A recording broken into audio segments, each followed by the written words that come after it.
Welcome to Solid State Physics, a course for undergraduate students of science and engineering. So, this course is suitable for the degree BSc degree in physics, chemistry, electronics, material science, also for BE and BTech or metallurgy, material, electronics and cryogenic engineering. So, I am Dr. Amal Kumar Das from Department of Physics, IIT Kharagpur, and we have two tutors for this course, Dr. Tapan Maiti and Mr. Prashanto Mishra from Department of Physics, IIT Kharagpur. Course plan details are the following. So, this is 12-week course and we will try to cover the following contents. So, in first week we will discuss about atom, and from atom to how solid state structure are formed. So, that we will discuss, and then crystal symmetry, unit cell, crystal planes, real space, reciprocal space of crystals, and then we will discuss how crystal structures are determined experimentally using the X-ray diffraction. Then after that we will discuss different properties of solids, such as this thermal properties of solids, electrical properties of solids, magnetic properties of solids and dielectric properties of solids. So, in electrical properties of solids, there we will cover the free electron theory of solids, band structure of solid, superconducting property of the solids, also semiconducting property of solids. In magnetic property, we will cover this diamagnetism and paramagnetism, ferromagnetism and antiferromagnetism, and then we will discuss dielectric and ferroelectric properties of solids. So, basically 5 lectures per week and 30 minutes duration for each lecture. Assignment of 10 to 20 problems in each week will be given. So, one can follow the reference books, the Elementary Solid State Physics by Charles Kittel, and also another book, main book of Charles Kittel, the Solid State Physics, Solid State Physics by A.J. Decker. And for crystal diffraction, so one can follow the books Elementary of X-ray diffraction by B.D. Coolity. Mainly first 2-3 chapters will be useful for this course of this book, Elements of X-ray diffraction. So, let us come to our subject, that we will start from atoms and see how solid structure is formed. So, atom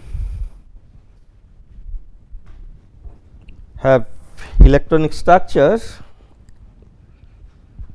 So, atom have basically two parts, one is nucleus and other one is orbits where electrons are revolving. So, you know that nucleus is having proton and neutron. Proton have positive charge and equal number of electrons are surrounded the nucleus. So, number of electrons and number of protons are same in atom. So, the atom is a neutral. So, these are well known to you. Now, here how these electrons are arranged on orbits. So, that following some principle, electrons are distributed among the orbits. So, basically for that we use the quantum number.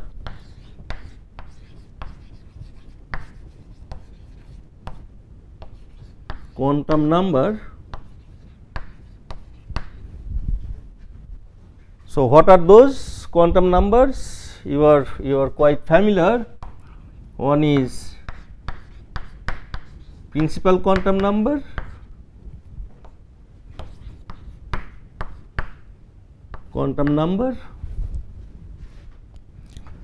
So, that is n. So, n can take value 1, 2, 3, etc. So, these basically represent the shell or orbits. So, this n equal to 1, this is basically k shell or k orbit.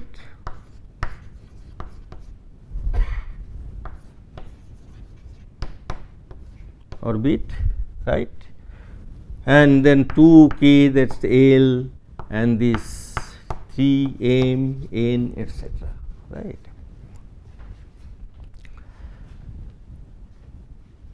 Now, for each principal quantum number, for each n, now it has subshell or orbitals. So, that is represented by another quantum number, it is called basically azimuthal quantum number.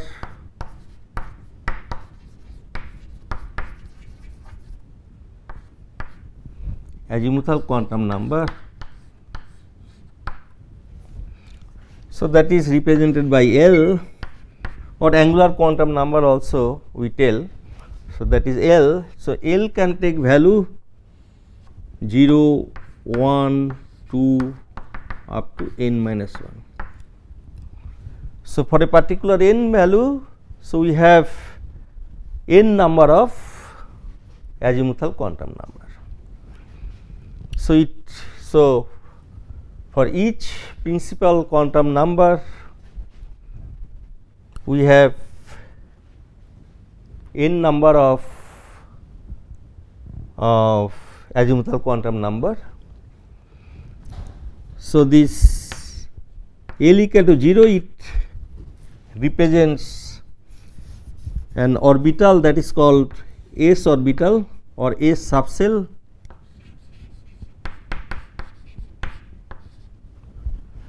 So, 1, it is basically P, 2 basically D, then F, etc. That way we represent these orbitals. Now, for each orbital, again there are we can split using the another quantum number, that is called magnetic quantum number.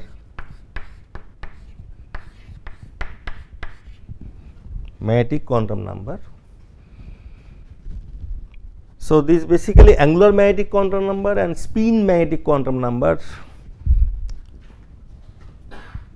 So, angular magnetic quantum number and spin magnetic quantum number. So, this one will represent by ML and this one will represent by MS. Okay. So, basically ml it will take value from minus L to 0 to plus L, and this ms that I will come later on, introducing another quantum number, that is spin quantum number, that is spin quantum number.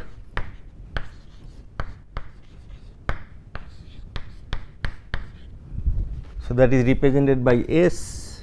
So, S can take only one value, that is half, and corresponding this spin magnetic quantum ms. So, it can take value plus half and minus half. So, these are the quantum number,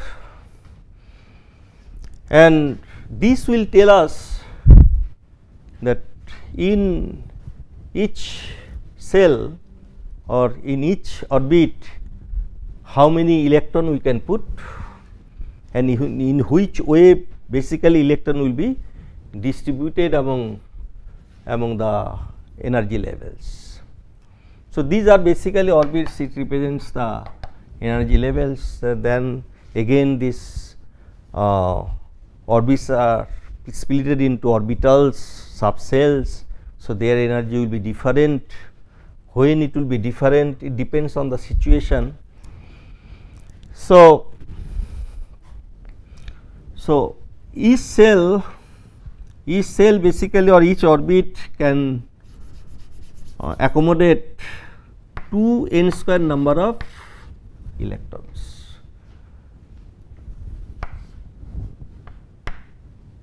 So, total number of in a orbit or cell, it will be 2 n square. So, when n equal to 1, so that means k shell or k orbit, it can have, that is n equal to 1. So, it can have 2 number of electrons, L shell, n equal to 2, it will have 8 number of electrons, then M shell, it will have 18 number of electrons. Okay. So, from quantum number itself we can distribute electrons in different orbits, and then in suborbit or subcells how the electrons are distributed, that also we can find out, like say when L equal to 0,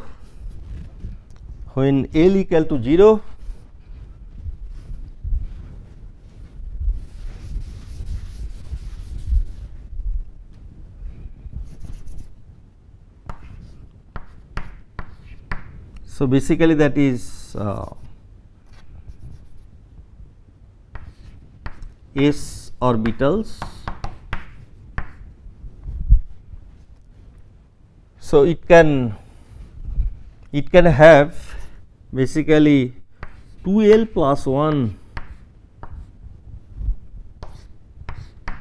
number of electrons, 2L plus 1 number of electrons. That means it will, for L equal to 0, it will be 1, but that is not correct, because each electron have again spin, each electron have spin, and that 2L plus 1 it has come basically from that magnetic quantum number, that is from angular magnetic quantum number, and this for spin magnetic quantum number, for each spin, each electron can have two orientation, either spin up or spin down. So, for that, for each electron it will have two states. So, we have to multiply with 2. So, then it will be for L equal to 0, it will be 2. So, s orbital can have 2 electrons. Similarly, you can see for L equal to 1, it is p orbitals. So, it can have L equal to 1. So, it can have p can have 6 electrons. P can have 6 electron, D can have 10 electron. D is for is L equal to 2. So, 4, 5, 10 electron for D, L equal to 2, D orbital. So, it can have 10 electrons. Similarly, for F orbitals, it can have 14 electrons, right. So, from this quantum number, we can easily distribute the electrons in different orbits, orbitals, and these orbitals basically we represent that's the energy levels. So, generally energy levels we draw using the straight line. So, this way we represent the energy levels. Other way also one can represent the energy levels. So, in atom how electrons are distributed, in which orbit they are sitting or they are revolving, how many number of electrons are in outermost shell or orbitals or orbits. So, these are very important because this arrangement of electron decide the properties of the atom, and aggregation of these atoms is basically forms the matter. So, depending on this, on the electronic distribution, it decide the properties of the matter. So, that's why it's very important to know how electrons are distributed in the atom. And also you see this when electrons are revolving, they have the angular momentum, you know, they have the angular momentum, and when charged particles are revolving in a closed path, so one can tell that current is flowing in a closed path. So, as if current is flowing in orbit. Now, when current is flowing in a closed path, so it is equivalent to a magnetic moment. So, it shows the magnetic property. So, due to the electron revolving in a orbit in a closed path, so it will have the magnetic property also. So, that we tell the magnetic moment. So, as you know, the magnetic moment for a current in a closed path, that one can write, say, magnetic moment mu, it is basically I A. I is the current flowing in a closed path, and A is the area of the closed path, not closed path, area covered by this closed path. So, if you know the radius of the closed path, circular path. So, this area will be pi r squared, and electronic charge of electron is E. Now, it is revolving. If you know the frequency of this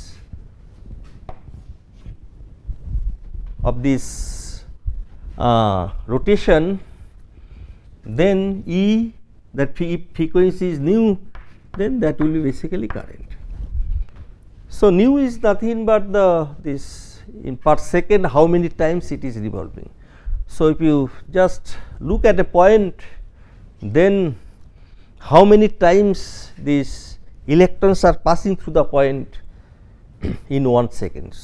So, that is basically current, charge passing through a point per unit time per second. So, that is current. So, basically you can find out the magnetic moment of these electrons in a particular orbit. So, magnetic moment of electron in different orbits will be different because it depends on the radius of the orbit. So,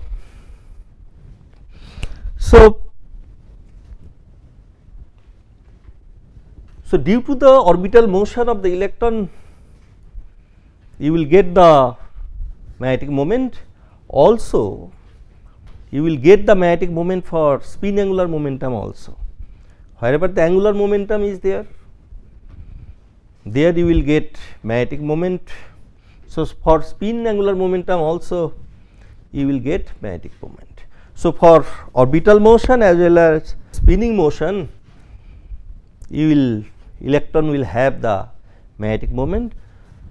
So, total magnetic moment will be the sum of these two angular momentum or two magnetic moment. So, electron have angular magnetic moment or angular motion as well as it has spinning motion. So, that we represent by L and S. Okay. So, both are angular momentum.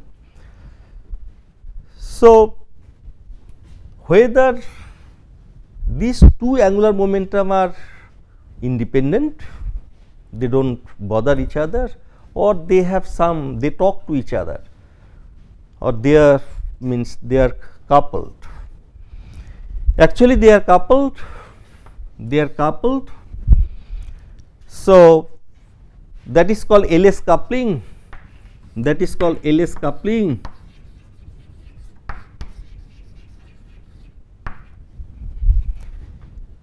And that LS coupling, because of LS coupling, one can get resultant angular momentum, total angular momentum. So, that is represented by J,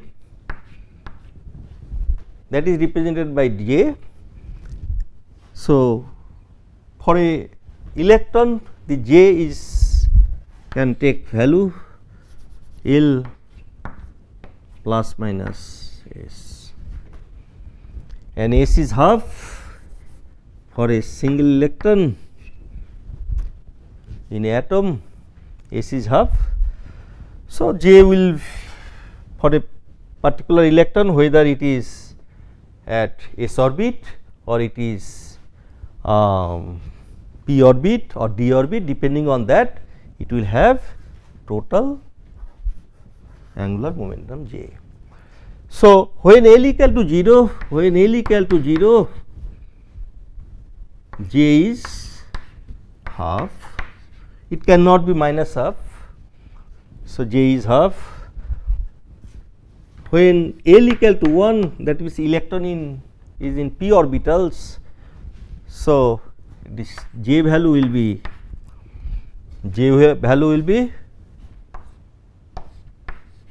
half and 3/2.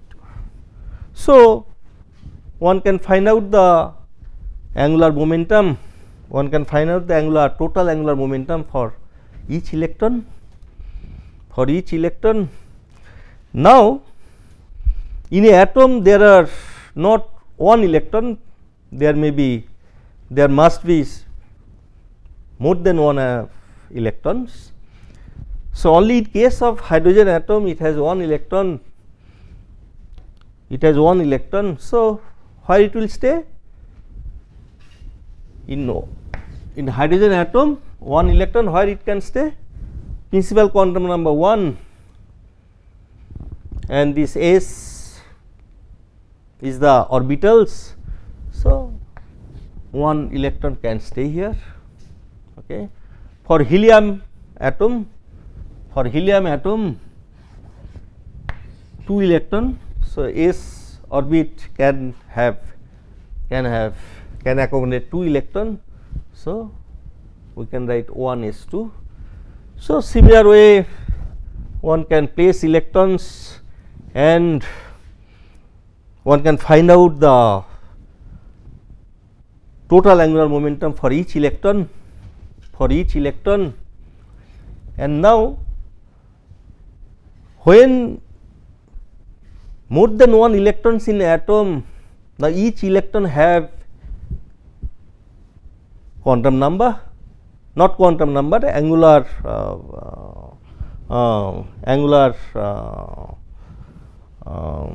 momentum. So, total angular momentum for that atom, how one can find out? So, 2 ways one can find out. First, one can find out the resultant angular momentum, capital L. So, that is basically L1 plus L2 plus L3, etc. That way one can find out. So, for this basically we use the vector model of atom to find out the total angular momentum, and then similarly total spin angular momentum one can find out S. So, that is S1 plus S2 plus S3. So, using vector model. So, capital L, it will not be one value, it will have many values. Similarly, S will have many values. Okay. So, after finding out total L and total S, so then LS coupling, that will give total J. So, again using vector model one can find out L plus S, again J will have many value using vector model. So, this way one can find out.